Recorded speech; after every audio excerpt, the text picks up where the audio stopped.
Salut à toutes et à tous les amis, on se retrouve pour la review de NXT du 13 juin 2023. Donc c'est le dernier NXT en date, le dernier avant Golden Rush, le show spécial de la NXT qui aura lieu sur 2 semaines, donc la semaine prochaine et la semaine d'après. Donc pour le tête show, on a eu Mustafa Ali, Tyler Bate et Wesley, le champion américain, contre le schisme. Donc le match était assez intéressant, même si je pense que Wesley et sa compagnie auraient pu peut-être mieux faire pour ce type de match. Donc on va dire que le clan de Wesley, enfin l'équipe à Wesley a dominé la majeure partie du match, même si elle a été dominée. Mais bon, finalement, l'équipe à Wesley donc va gagner, c'est plutôt une bonne nouvelle. Ensuite, après, on a eu donc Tay Hill qui a eu un match contre Cora Jade. Donc, est-ce que Tay Hill est prête pour son match de championnat dans 2 semaines pour le titre féminin de la NXT? J'ai envie de vous dire que la réponse est positive parce que tout simplement, Tay Hill est l'une des meilleures actuellement à la NXT. Donc,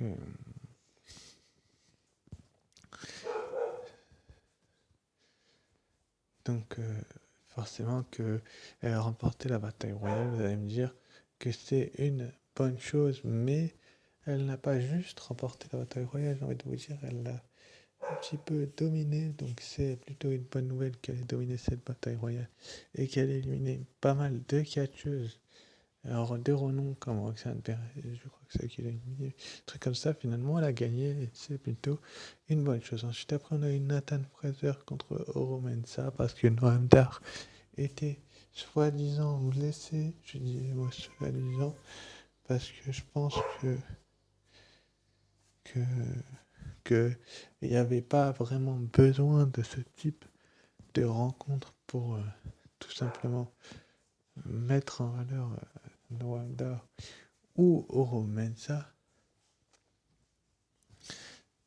Donc c'est plutôt une bonne chose de remplacer Noam Dar pour Romain, ça n'a pas de sens.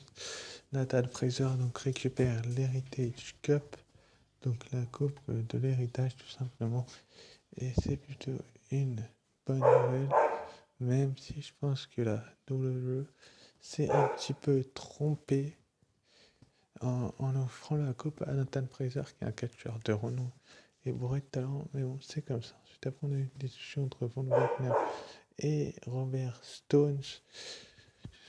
Donc, est-ce que, est-ce que Robert Stones et Von Wagner s'entendent toujours?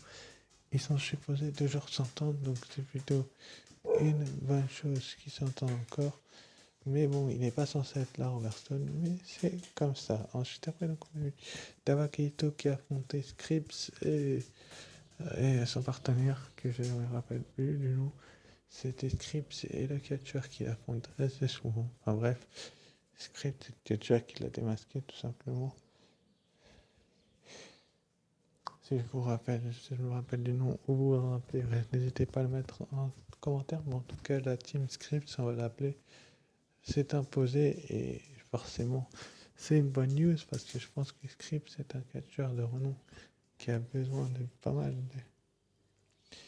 de bonnes nouvelles pour être tout simplement mis en valeur sur un gros point. Donc c'est Scripps et Axiom. Voilà, je cherche son nom, c'est Axiom. Axiom donc, qui a gagné. Donc ensuite après on a eu Henrik Blade et Blake et Henry quelque chose qui se sont affrontés. Donc deux catcheurs bourrés de talent et de potentiel qui méritent bien évidemment d'être mis sur les devants de la scène. D'être mis sur les devants de la scène. Et que beaucoup de gens pensaient capables de livrer une grande prestation.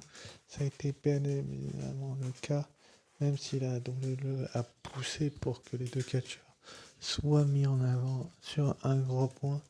Donc c'est plutôt une bonne chose, excusez-moi. une bonne chose que ce soit le cas. Ensuite, après, donc, on a enchaîné avec un match féminin.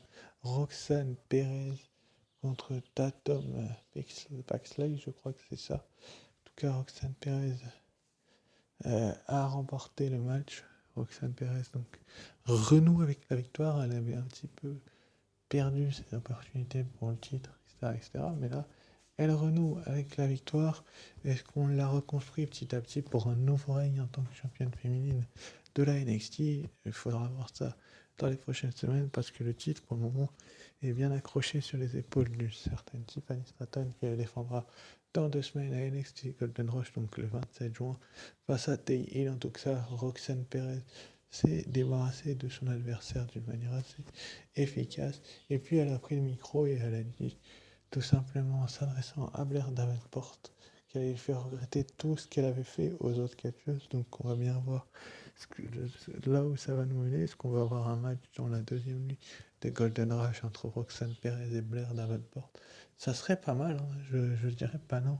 Même si je pense que la NXT, enfin surtout Shawn Michaels, ne ferait pas gagner Roxane Perez, il ferait plutôt gagner Blair Davenport pour renforcer son personnage et que ses attaques soient utiles. Parce que si tu la fais perdre, assez rapidement, ça fait des mauvaises choses. Juste après, donc, on a eu un segment de backstage entre Gigi Dolin et Tatum. Non, c'est pas Tatum Paxley, comment ça s'appelle? La meuf de Josh Briggs, c'est Brooke Jensen. Enfin, je me rappelle plus de son nom, vous le mettrez en commentaire si ça vous revient, je vous le dirai. Mais en tout cas, Fallon Henley, voilà, Fallon Henley, donc le, le segment était pas mal vu, pas mal conçu. Est-ce qu'on se dirige vers une rivalité Gigi Dolin et Gigi Dolin et Fallon Henley, Tatum Paxley et Jessie Jane, peut-être, on sait pas trop, on verra bien. Et enfin, dans le main event, donc on a eu le droit au match d'aspirant numéro 1 pour le titre de la NXT. Donc, Baron Corbin face à Ilja Dragunov. Est-ce que Ilja Dragunov a les épaules pour tout simplement faire en sorte que la WWE fasse en sorte en tout cas que Baron Corbin soit construit assez fort? La réponse elle est simple, elle est claire, elle est précise, elle est nette.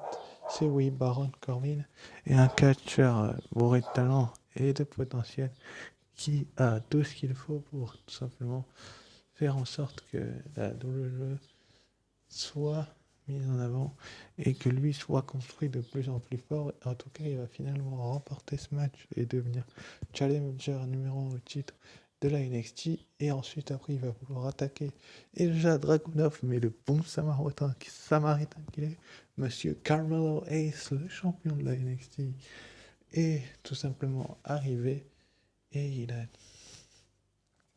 tout simplement mis en valeur la meilleure chose possible, c'est-à-dire une attaque sur Baron Corbin pour tout simplement se débarrasser de lui. Apparemment, la gimmick Lone Wolf sera bientôt de retour quand on n'en sait rien du tout. Je ne suis pas officiel de la WWE pour répondre à cette question-là, mais en tout cas, la chose qui est certaine, c'est que Baron Corbin est peut-être un petit peu mieux servi par la WWE que par beaucoup d'entre vous, en tout cas. Ensuite, après, donc, on nous a annoncé pour la semaine prochaine, via un segment, que Braun Breaker a bien eu la réponse de Seth freaking Rollins. Il sera bel et bien à NXT la semaine prochaine pour défendre son titre de champion du monde poids lourd de la WWE face à Braun Breaker. Ça va être un match, ça, les amis. Je vous invite à le regarder parce que Seth Rollins, Braun Breaker, un first time ever, un match que je pense beaucoup d'entre vous souhaitez voir.